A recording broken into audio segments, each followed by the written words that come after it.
is Steve Moak. I am the unlicensed counselor. It is a beautiful day in Scottsdale, Arizona, and so happy to have you tuning in and spend a few minutes of your day listening to the unlicensed counselor. As always, got some interesting topics we want to get into. Let me tease it a little bit. I actually came up with the name of this episode before I actually came up with the podcast.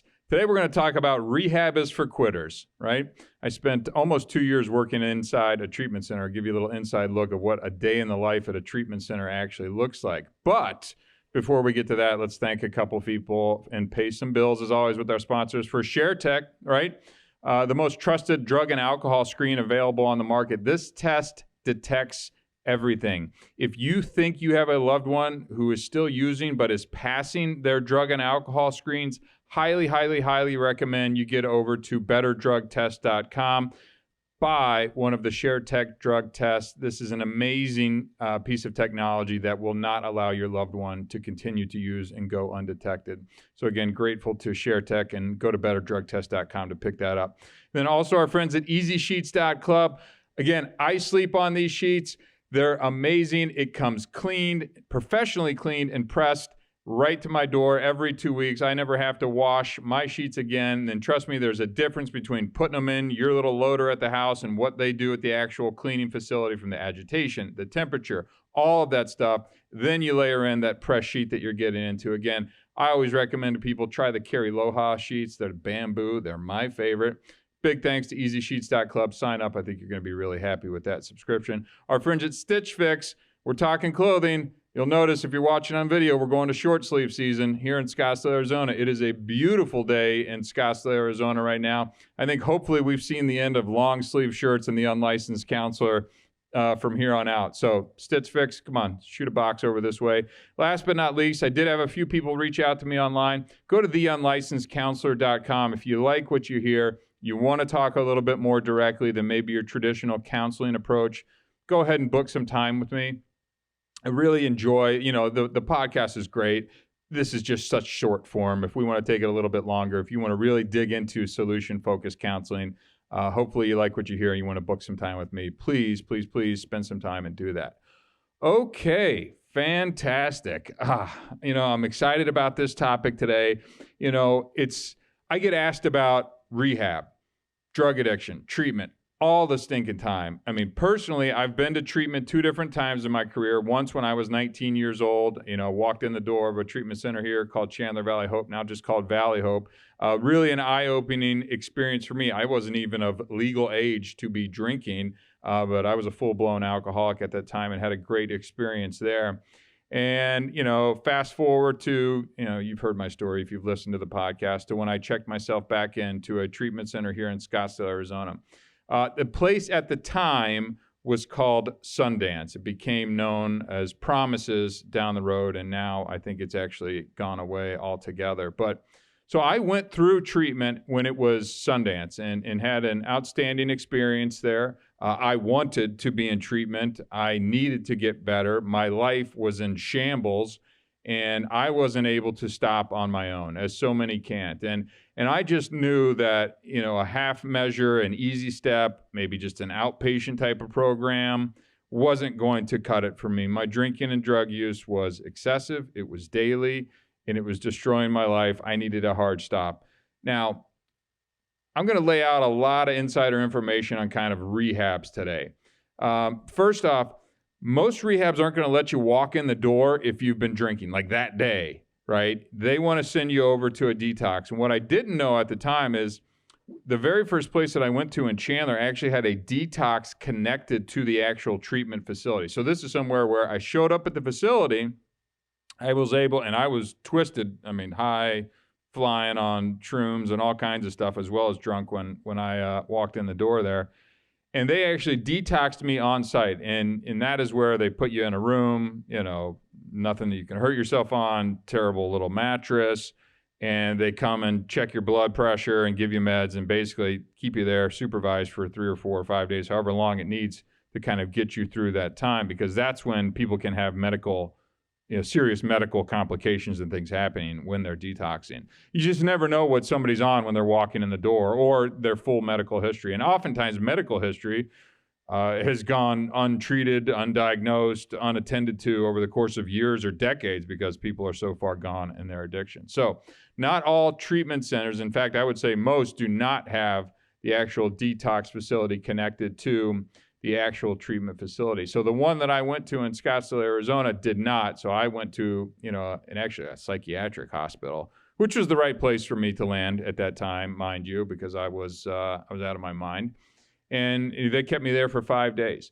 So I actually thought when I said, hey, I need to get some help, that I was kind of going to the treatment center and I was going to detox there. So it was a little bit of a surprise for me when all of a sudden I got dropped off at Valley Hospital down the road here in Scottsdale and had to spend some time behind bars, basically literally chain link fence, no slip socks. Everybody who's been through a treatment center knows those no slip socks all too well. I think I still have a couple pairs of those rattle around in my drawers. So, okay, we get through the detox. Now you're into the treatment center. If you're fortunate enough to get your loved one to say yes, to actually get into the treatment center, and I can't tell you how many stinking times I have people call me. They're crying. These are grown men, grown women, crying, bawling. I need help. I'm addicted. My wife's leaving my job. I'm losing it. I'm a mess. I'm addicted to X, Y, and Z thing. And I'm like, boom, like Steve kicks into action. This is what I like to do, right? This is just, I've been there. I know exactly where you're at. Let's get you to where you need to be. I make a couple calls. I reach out to some contacts in the treatment center, the detox, kind of case dependent on what exactly is going on. I get things set up, beds available, insurance or cash pay. Like, we're getting you in the door, right? We're getting you in the door. And as soon as it never fails. It never stinking fails. As soon as I get everything set up, we get the waffle, right? We get the, but my job, how well are you performing at your job right now? From what I hear, you sound absolutely terrible at it. You sounded like you should have been fired months ago. I can't believe that they've even kept you, right? Well, my wife and the kids she's going to leave you, and she probably should have left you already. The kids, I get it. That sucks, but you're not a good dad. You're not present. With the behavior that they're seeing at home isn't something that they should be seeing at that age or any age, really. So what I'm saying is, I get that list, the list of excuses that just keeps rattling off to me about why I can't and should have, and maybe I can do this, or I'll go to me, like anything but basically getting into rehab, when really the only place that these individuals need to be is an inpatient facility. So again, if you're lucky to get past that phase and you're able to kind of wait, maybe there's an interventionist, maybe there's some, you have one of those, 10-person interventions and that gets you there. I've had 2 of those, didn't work for me. Maybe it works for some other people. Mine wasn't on TV. Maybe if it was, it would have helped. But if you're lucky enough to get them in the door, let me just kind of share what it's going to be like. First day, couple days, mid, towards the end, some things and do's and don'ts as it pertains to rehab. So we get them in the door, they're detoxed, they walk in the door. Oftentimes, and this is going to vary, so please, all the treatment center people and friends on my Instagram and all that stuff, like, calm down. I get it. Not every single place is the same. But many times, they're going to go ahead and take your phone from you, right? That first 24, 48, maybe it's a week, depends on the facility, but they're going to take that phone from you. You're going to have limited access to be able to reach out to folks. You're going to be able to make a call or two to your mom, dad, husband, or wife. There's a reason why we do this. Again, I went from being a patient in a treatment center to 12, 18 months later to actually going back and working at the same treatment center that I went through after I had demonstrated that I was doing well in my recovery and doing all the things I needed to do and staying sober, most importantly. So I'm speaking now as a staff member when I would be intaking patients into our treatment center. So we get them in the door. First off, look, I get it. You're addicted to things. We all were. Nobody lands at rehab on a winning streak. I got it. Can we just stop with the trying to sneak stuff in? I have to go through your stinking bag, or somebody has to go through your bag every single time. We know where you're going to try and hide stuff. We know the pills that you're going to try and hide. We know all the little tricks. We've seen it. You're not unique. Just stop, right? You're going to rehab to get better. If there's prescribed medications that are prescribed by your doctor with not not one of these phony doctors or pill mills or something like that, and maybe they're actual medical conditions, there'll be a psychiatrist who will do an evaluation with you, and those will be locked up, and you'll be taking those and dispensed to you as prescribed, right? So let's just stop with that. Now back to the phone. You're going to be able to talk to people, but here's what happens. Everybody walks in the door, and I'm not going to say instantly regrets it, but everybody will try and talk to the staff about why they're different, why they shouldn't be here. You don't understand my situation. It was because of this X, Y, and Z circumstance, which is why I'm here, or I was abused, or I was neglected, or my trauma is the worst trauma in the world. We as staff members, and we're trained, we've heard it all. We don't want you AMAing, so against medical advice. We don't want you walking out the door. So a little bit of time without your phone so that you're not calling your boyfriend, girlfriend, husband, wife, dealer, whoever it is, or, having somebody, slingshot drugs onto the property where you can get, we've seen it all, folks. Literally this should be, a Netflix, documentary about this thing, because it is the wild, wild west when you get into these treatment centers things. So expect that you'll probably have to spend a little bit of time away from your phone. They're not trying to be mean. We're just trying to make sure we can kind of get you integrated into the flow of what a day in the life of treatment is going to be. Now, you're going to get your medication. Then you're going to see a psychiatrist, and they will prescribe you medication on an as-needed basis, right? And you don't just get to tell them what you want. Obviously, you have medical conditions. Those will be dispensed to you, like I said, as they need to. They will also evaluate you and see if there's anything else that you need to be taking given the condition that you're coming in at, and those will be dispensed at whatever frequency they need to be done. So you will be evaluated by a doctor. Let me also just say this. First couple nights, maybe even a week, sleeping might be a little rough, right? Just face facts here. What you've been putting in your body, the poison that you've been putting in your body, now that you're coming off of detox and now you're inside a treatment center, you're going to have thoughts, feelings, emotions. You may not have gone to bed without blacking out or falling asleep or passing out, and God knows how long. Expect that there might be a couple nights where you toss and turn a little bit, right?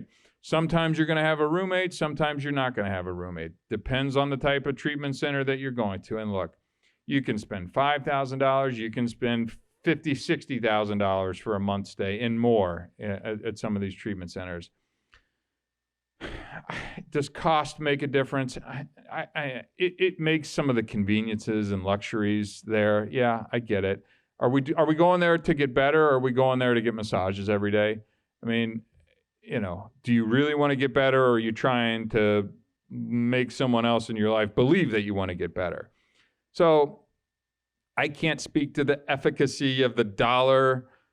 Do you get more out of this one? Do you get more out of that one? It's up to you. It's up to what you want to get out of that. I've seen people get sober and do outstanding at the Salvation Army, which is a free treatment center. And by the way, if you need treatment, the Salvation Army doors are always open. There's beds always available. Walk in the door there, get some help. I've seen just as good of outcomes from any type of Hazelden Betty Ford as with the Salvation Army folks.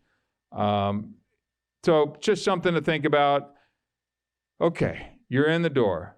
You're there. You're sleeping a little bit. You're going to have some food prepared for you. Sometimes there's chefs. Sometimes there's a little more meals. Sometimes it's cafeteria. It depends on the type of treatment center. Oftentimes you're going to get assigned maybe a little chore. Many of us may not have done great with responsibilities. And I think it's great if you want to, maybe do the dishes or clean up the yard or pick up the cigarette butts or whatever it is.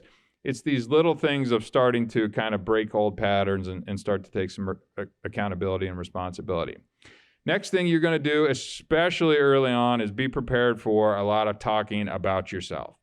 Now look, oftentimes as drug addicts and alcoholics, we're selfish people. I think I've talked about this on previous podcast episodes. We can be super selfish folks. So what's the downside of talking about yourself a little bit more, right? These counselors want to get to know you. They want to hear what you've been through. Is it going to suck? Are you going to cry? Take a box of Kleenex in there with you, right? I get it. It's tough. It's not only is it you're reckoning all of the stuff and maybe processing it for the first time in years that you've just done, whether it's, sexual activity, sharing needles. It's abuse that you've never told someone else. It's, the accident that injured someone else. I mean, STD. I mean, we see it and hear it all when you're working in a treatment center. But be prepared to start opening up about that, and also be prepared that it's going to emotionally kind of gut you. You're going to cry. You don't know why you're crying. Things that shouldn't make you cry are making you cry. And it's just this kind of whirlwind of thoughts and feelings and emotions that just kind of swirl, and you almost just kind of makes you dizzy in a sense, because you're sitting down here and you're talking about stuff that you need to be talking about that you haven't addressed in God knows how long. So be prepared. You're going to have a counselor. You'll probably be going into some group counseling sessions as well, too. There's going to be probably a little bit of journaling or writing exercises, or maybe even some arts and crafts. Look, we get it, Mr. Big Shot, when you walk in the door of a treatment center and you don't want to be putting, cutting the little magazine images out and gluing them on cardboard paper because it feels like kindergarten. Maybe that's what you need right now. Because again, you're right here next to, me, the guy who's crashed and burned at 19 years old, even though you may be some hotshot attorney or business exec or whatever. Like, we're all in the same place here. So being able to check that ego a little bit is going to be key. It's not only going to be key just for getting better in treatment, but just in recovery in general, is being able to kind of make sure that we have that ego in check, which is much easier said than done. Keep an open mind. You're going into an uncomfortable environment with a lot of people that are going to ask you to be vulnerable.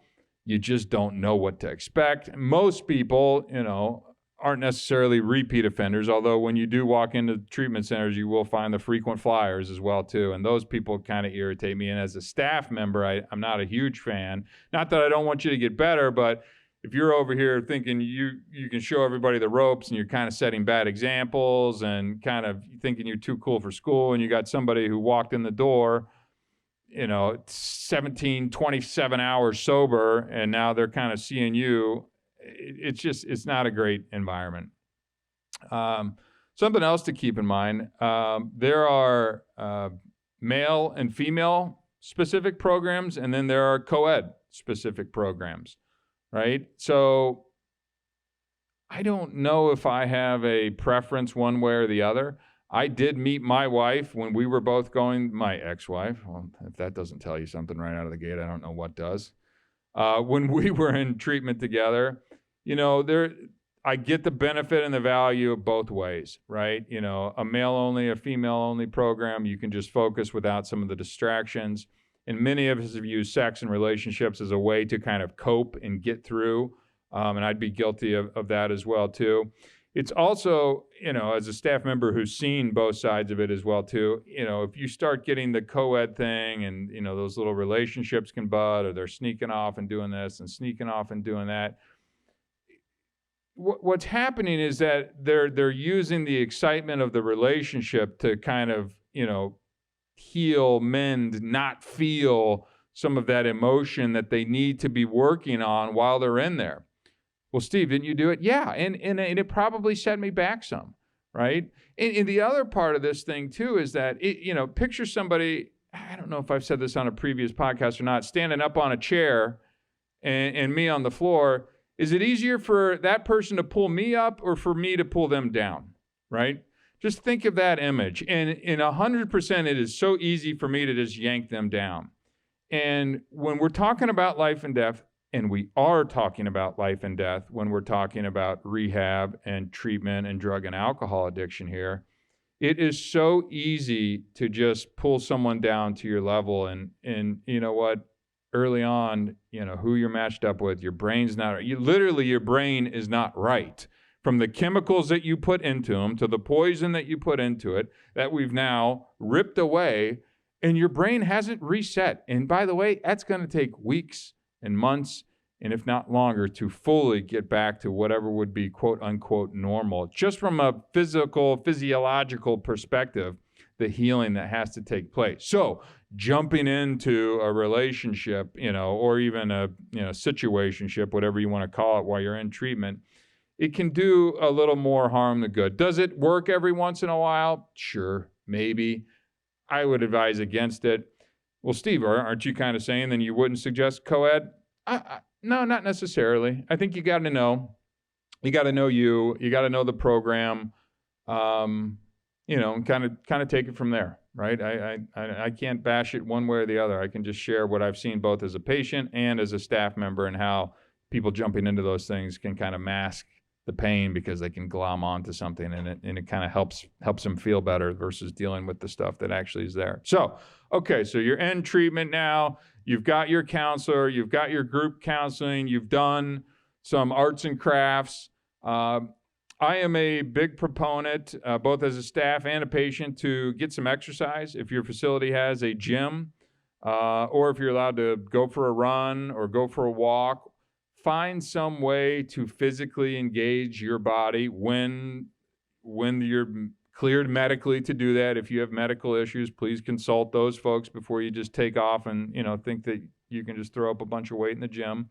But do it. Get moving. I mean, most of us were sedentary, not making healthy decisions. Try and, take a look at your diet, try and get moving. A little bit of exercise while you're in the treatment center, I think, is just going to overall help you get into a positive direction. Don't go crazy with it, but I'd much rather see you get addicted to exercise than, addicted to meth. That's just, it's a little nugget from Steve Areno over here. Well, aren't you just trading one thing for the other? Sure, fine, cool, don't care. Good, this one's good for you, that one's terrible for you. So go for it, right? I don't care. Push back at me all you want.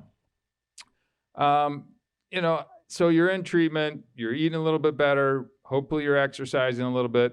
One of the things that you're probably going to get exposed to, depending on the treatment center environment, is going to be Alcoholics Anonymous, 12-step program, call it whatever you want. Whether that's for you or not, I've seen it work literal miracles on people. It is something I've chose to use in my life that I have found as a safe place for me to go and connect with others, and also helps remind me on a regular basis of who I could be very quickly. If it's not for you, that's fine too. There's Smart Recovery, there's Celebrate, there's NA, there's CA, there's other types of programs altogether that are not 12-step type programs. Whatever one that you choose, try and keep an open mind while you're in treatment. Your brain got you into that bed at the treatment center, so maybe it's not in the best functioning shape possible. So if we can just take a step back and go like, all right, I hear this. They're talking about God. I'm not really into the God thing. No big deal. There's my yoga plug. Go get into some yoga. Try that. Use that as your spiritual kind of thing if that